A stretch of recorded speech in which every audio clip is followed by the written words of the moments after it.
Hi, in an intro, the question will be like, what are the roles and responsibility of Power BI developer? There is a lot of roles and responsibility handled by Power BI developer. Here, the few list of roles and responsibility which we can be explained like this: build, analyzing service reporting models using Power BI desktop, build visual report dashboard and KPI scorecards, data analysis skill.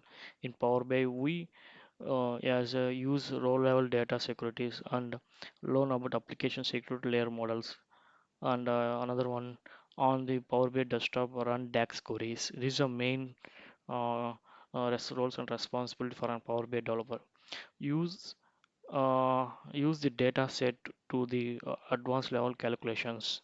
Develop custom visual for Power BI. Integrate Power BI report into other applications. These are the and last as last not, but it is in one of the role responsible should should be well versed with secondary tools like Microsoft Azure SQL Data Warehouse, Visual Studio, and other. These are the roles and responsible few roles and responsible for a Power BI developer.